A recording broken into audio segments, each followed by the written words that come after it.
आज इस वीडियो में हम मध्य प्रदेश शिक्षक भर्ती वर्ग 3 के लिए हिंदी पढ़ेंगे और इसमें हम हिंदी आपके सिलेबस के अनुसार भी पढ़ेंगे। और आपको बता दें, इसमें हमने गद्यांश को भी इंक्लूड किया है। तो चलिए साथियों स्टार्ट करते हैं। प्रश्न क्रमांक 1 से कहा गया है, ढपोल संक होना, इस मुहावरे का आशय क्या है। और यदि आपको किसी भी क्वेश्चन का आंसर पहले से पता है तो हमें कमेंट करके ज़रूर बताएं। तो ढपोल संख होना, इसका अर्थ होता है बातूनी किंतु आकर्मण्य व्यक्ति। जो दिया है हमें ऑप्शन बी में, ये बिल्कुल हमारा यहाँ पर राइट आंसर हो जाएगा। इसके बाद आते हैं प्रश्न क्रमांक 2 पर। संचारी भावों की संख्या मानी गई है। सबसे पहले आपको बता दें संचारी भाव होते क्या हैं। तो मन में संचरण करने वाले जो भाव होते हैं उन्हें हम संचारी भाव या व्यभिचारी भाव कहते हैं। और इनकी जो संख्या है वो 33 मानी गई है। जो दिया है हमें ऑप्शन ए में, ये बिल्कुल यहाँ पर राइट आंसर हो जाएगा। इसके बाद प्रश्न क्रमांक 3 पर आते हैं। चलिए इसका आंसर दीजिए आप सभी लोग, क्या होगा। जल का पर्याय नहीं है। बताना इन 4 में से कौन सा जल का पर्याय नहीं है। तो यहाँ पर हम देखें ऑप्शन डी में क्या कहा गया है, बारिधि। भैया बारिधि क्या है, जल का पर्याय नहीं होता है। बारिधि होता है समुद्र या सागर का पर्यायवाची। ठीक है, तो ऑप्शन डी यहाँ पर राइट आंसर हो जाएगा। और आप सभी से रिक्वेस्ट है साथियों, वीडियो पसंद आए वीडियो को लाइक करें, दोस्तों के साथ अधिक से अधिक ज़रूर शेयर करें। चलिए प्रश्न क्रमांक 4 पर आते हैं। थकावट शब्द में प्रत्यय बताना है क्या है। और यदि आपने पर्यावरण, बाल विकास, गणित और अदर सब्जेक्ट के वीडियो नहीं देखे तो आप प्लेलिस्ट में जाकर देख सकते हैं। थकावट शब्द में कौन सा प्रत्यय है। देखिए प्रत्यय क्या होते हैं, प्रत्यय वे शब्दांश होते हैं जो किसी शब्द के अंत में जुड़कर उनके अर्थ में कुछ विशेषता लाते हैं। जैसे यहाँ पर थकावट है तो इसमें क्या है, ये बना है थक प्लस आवट, है ना। ध्यान रखिए प्रत्यय पीछे जोड़े जाते हैं और उपसर्ग हमेशा आगे। तो यहाँ पर राइट आंसर हमारा क्या है, और जो आवट है वो प्रत्यय है थकावट में। तो ऑप्शन सी हमारे यहाँ पर राइट आंसर हो जाएगा। ठीक है, इसके बाद प्रश्न क्रमांक 5 पर आते हैं। शब्दों के प्रत्यय का लोप होता है। बताना है यहाँ पर राइट आंसर क्या होगा। तो शब्दों के जो प्रत्यय का लोप होता है साथियों, वो होता है समास में। जो दिया है हमें ऑप्शन सी में, ये बिल्कुल यहाँ पर राइट आंसर हो जाएगा। देखिए इसको समझ लीजिए जिससे कि आपको और भी क्लियर हो जाएगा। समास में शब्दों के प्रत्यय का लोप हो जाता है क्योंकि समास प्रक्रिया में शब्दों का संक्षिप्तीकरण किया जाता है। 2 अथवा 2 से अधिक शब्दों से मिलकर बने हुए नए सार्थक शब्द को समास कहा जाता है। ठीक है, इसके बाद प्रश्न क्रमांक 6 पर आते हैं। अगर तुम मेरे साथ रहोगे तो मुझे सुविधा होगी। यह वाक्य कैसा वाक्य है। अगर तुम मेरे साथ रहोगे तो मुझे सुविधा होगी, यह जो वाक्य है साथियों तो वो है संकेतवाचक। जो दिया है हमें ऑप्शन सी में, ये बिल्कुल यहाँ पर राइट आंसर हो जाएगा। क्यों है संकेतवाचक, इसको भी समझ लीजिए आप लोग।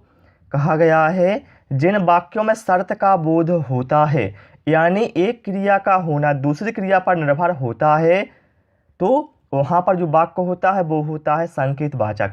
यहाँ पर देखिए अगर तुम मेरे साथ रहोगे तो मुझे सुविधा होगी, मतलब यहाँ पर क्या है, शर्त का बोध हो रहा है, मतलब ये संकेतवाचक हो जाएगा। ठीक है, और यदि आपको कोई भी क्वेश्चन को लेकर कोई भी डाउट रहता है हमें कमेंट करना, हम आपको उसका रिप्लाई विथ सॉल्यूशन देंगे। इसके बाद आएंगे हम प्रश्न क्रमांक 7 पर। देखिए कहा गया है जिन वाक्यों से किसी क्रिया के करने या होने की सूचना मिलती है वे कौन से वाक्य कहलाते हैं। और इस टाइप से जो क्वेश्चन है साथियों वो 2011 में एक क्वेश्चन यहाँ से आया हुआ था। ठीक है, वाक्यों के प्रकार से लेकर। तो यहाँ पर राइट आंसर हमारा क्या है, राइट आंसर हमारा होगा, क्या होगा साथियों, राइट आंसर हो जाएगा विधानवाचक वाक्य, जो दिया है हमें ऑप्शन ए में। ठीक है, इसके बाद प्रश्न क्रमांक 8 पर आते हैं। स्थायी भावों को जागृत करने वाले कारक क्या कहलाते हैं। तो स्थायी भावों को जागृत करने वाले जो कारक होते हैं उन्हें कहा जाता है साथियों विभाव। जो दिया है हमें ऑप्शन बी में, ये बिल्कुल यहाँ पर राइट आंसर हमारा हो जाएगा। और आपको बता दें विभाव होते हैं दो प्रकार के, आलंबन और उद्दीपन। क्लियर। इसके बाद प्रश्न क्रमांक 9 पर आ जाते हैं। और यदि आपने हिंदी पेडागोजी के वीडियो नहीं देखे हैं तो वो भी आपको प्लेलिस्ट में मिल जाएंगी। इसके बाद आते हैं माखन चोर किस समास का उदाहरण है। बताना है यहाँ पर राइट आंसर क्या होगा। माखन चोर मतलब क्या है, माखन को चुराने वाला, है ना, माखन को चुराने वाला, इसका ये विग्रह होगा ना। तो यहाँ पर राइट आंसर हमारा क्या हो जाएगा, तत्पुरुष समास। जो दिया है हमें ऑप्शन ए में, ये बिल्कुल यहाँ पर राइट आंसर हो जाएगा। और देखिए तत्पुरुष समास के भी भेद होते हैं। तो यहाँ पर क्या है, माखन को, जो को विभक्ति आई है ये होती है कर्म तत्पुरुष की। तो यदि पूछा जाए तत्पुरुष समास का कौन सा प्रकार है तो बताना कर्म तत्पुरुष, क्योंकि यहाँ पर को विभक्ति का लोप हुआ है। इसके बाद प्रश्न क्रमांक 10 पर आ जाते हैं। ऊपर या पहले कहा हुआ के लिए क्या कहा जाता है। क्या ऊपर या पहले कहा हुआ के लिए क्या कहा जाता है। तो इसके लिए कहा जाता है साथियों उपर्युक्त। जो दिया है हमें ऑप्शन ए में, ये बिल्कुल हमारे यहाँ पर राइट आंसर हो जाएगा। इसके बाद आते हैं प्रश्न क्रमांक 11 पर। देखते हैं क्या कहा गया है। अर्थ के आधार पर वाक्य के भेद होते हैं। साथियों मैं आपको अर्थ के आधार पर वाक्यों के भेद कई बार बता चुका हूँ। तो यहाँ पर राइट आंसर हमारा है साथियों 8 प्रकार के होते हैं। और जो 8 प्रकार हैं मैं आपको कई बार बता चुका हूँ। आप लोग हमें कमेंट करके ज़रूर बताएं कि उनके 8 प्रकार कौन कौन से हैं। यदि आपको पता है तो हमें कमेंट बॉक्स में इसका आंसर ज़रूर दें। चलिए इसके बाद प्रश्न क्रमांक 12 पर आते हैं। कौन सा विकल्प विलोम है। अब यहाँ पर देखिए दो दो शब्द के जोड़े दिए हुए हैं हर विकल्प में। बताना है कौन सा विकल्प विलोम है।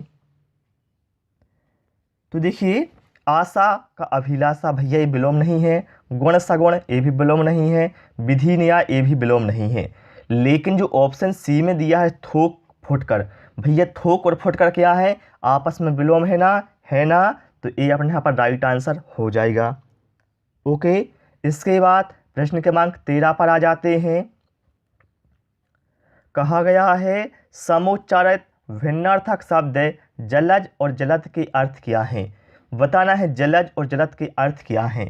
देखिए शब्द आपको देखने में एक जैसे लग रहा है, मतलब थोड़ा सा डिफरेंस है, लेकिन इनके अर्थ में बहुत ही अधिक डिफरेंस है। तो देखिए यहाँ पर राइट आंसर हमारा क्या होगा साथियों। यहाँ पर हमारा राइट आंसर हो जाएगा ऑप्शन डी। देखिए जलज, जलज का अर्थ क्या होता है, कमल होता है। और जलद का अर्थ होता है जल देने वाला, मतलब बादल। ठीक है। और जलज का एक अर्थ शंख भी होता है। ठीक है। और जलद का अर्थ बादल भी होता है। और जलज का अर्थ मोती होता है। जलद का अर्थ मोती होता है। तो यहाँ पर राइट आंसर हमारा हो जाएगा साथियों उक्त सभी। ठीक है। यहाँ पर आप देख सकते हैं ये जलज के पर्यायवाची लिखे हैं और ये लिखे हैं जलद के पर्यायवाची। ओके। इसके बाद प्रश्न क्रमांक 16 पर आते हैं। लोकोक्ति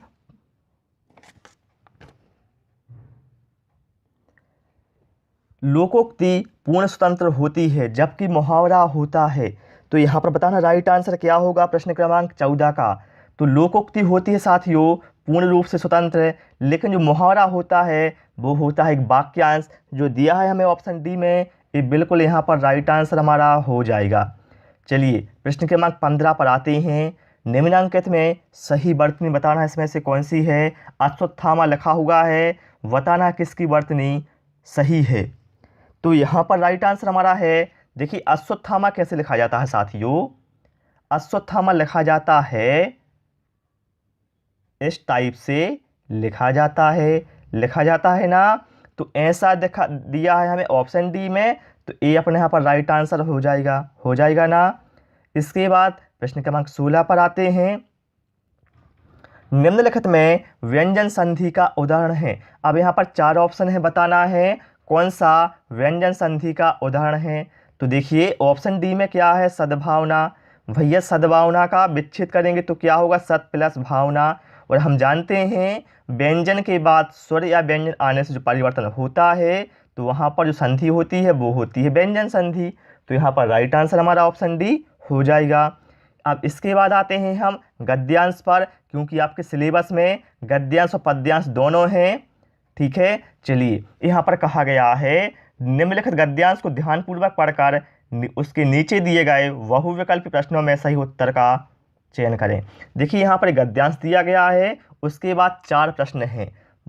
ठीक है, और जो भी आपको प्रश्न दिए रहते हैं वो आपको गद्यांश के अनुसार ही उसके आंसर देने होते हैं, अलग से आपको दिमाग नहीं लगाना होता है। ठीक है, जो आंसर गद्यांश के हिसाब से बनेगा वही आंसर आपको देना होता है। तो आप लोग क्या करना, वीडियो पोस्ट करना और इस गद्यांश को आराम से पढ़ लेना ताकि हमारा समय बचे। ठीक है, चलिए हम चलते हैं सीधे क्वेश्चन की ओर। कहा गया है समाज खालिस्तान के बिना बदल नहीं सकते और विकास नहीं कर सकते। चलिए इसका आंसर देखते हैं क्या है। देखिए यहाँ पर हम देख लेते हैं इस कहाँ पर कहा गया। देखिए यहाँ कहा गया है समाज संचार के बिना बदल नहीं सकता और विकास नहीं कर सकता। किसके बिना? संचार के बिना। तो यहाँ पर राइट आंसर हमारा क्या है? संचार। लेकिन यहाँ पर संचार नहीं है बल्कि क्या है? संप्रेषण। तो भैया संचार हो या फिर संप्रेषण हो एक ही बात है। ठीक है, तो ऑप्शन ए यहाँ पर राइट आंसर हमारा हो जाएगा। इस तरह से आपको ये देखने होते हैं। चलिए प्रश्न क्रमांक 18 पर आते हैं। संचार सामाजिक अंतरक्रिया की एक प्रक्रिया है जिसके जरिए लोग खालिस्तान से प्रभावित होते हैं। चलिए अब इसको हम देखते हैं गद्यांश में कहाँ पर इसका आंसर हमें मिलता है। तो देखिए सामाजिक लिखा हुआ है क्योंकि यह सामाजिक अंतरक्रिया की एक ऐसी प्रक्रिया है जिसके जरिए लोग एक दूसरे के विचारों, रवैयों, ज्ञान तथा व्यवहार से प्रभावित होते हैं। किससे? विचारों से, रवैयों से, ज्ञान तथा व्यवहार से। तो यहाँ पर देखिए विचार भी है, रवैयों से भी है और ज्ञान से भी है। तो यहाँ पर राइट आंसर हमारा क्या है? ऑप्शन डी, उपरोक्त सभी। ये बहुत ही ईजी होता है आप लोगों के लिए, आपको उसको पढ़कर ही आंसर देना होता है, उसमें आपको सारे उत्तर मिल जाते हैं। चलिए प्रश्न क्रमांक 19 पर आते हैं। विभिन्न खालिस्तान के जरिए विभिन्न खालिस्तान के जरिए उपयोगी विकास संबंधी संदेश लक्ष्य समूहों तक पहुंचाए जाते हैं। तो इसका आंसर भी आपको यहाँ पर मिल जाएगा। देखिए यहाँ पर यहीं कहीं आपको मिल जाएगा। देखिए यहाँ पर कहा गया है संचार की प्रक्रिया के जरिए ही लोगों को कार्यक्रम की प्रकृति और उसके उद्देश्यों से अवगत कराया जाता है। तो यहाँ पर देखिए वो होगा ऑप्शन बी, संचार पद्धतियों के द्वारा। ठीक है, तो ऑप्शन बी यहाँ पर राइट आंसर हो जाएगा। ठीक है, इसके बाद आते हैं प्रश्न क्रमांक 20 पर। संचार खालिस्तान अपनाने में लोगों की मदद करता है। तो वो है साथियों नवाचार। ये आपको इसका आंसर गद्यांश में ही बिल्कुल मिल जाएगा। ठीक है, तो यहाँ पर साथियों हमारा राइट आंसर क्या है? ऑप्शन डी हो गया है। ठीक है, तो डियर साथियों आज इस क्लास में हमने 20 क्वेश्चन पढ़ लिए हैं, वो भी व्याख्या सहित। मुझे उम्मीद है आपको क्लास पसंद आई होगी। क्लास पसंद आई हो साथियों रिक्वेस्ट है वीडियो को लाइक करें, दोस्तों के साथ शेयर करें और नए नए वीडियो पाने के लिए चैनल को सब्सक्राइब करना ना भूलें। Thanks for watching this video.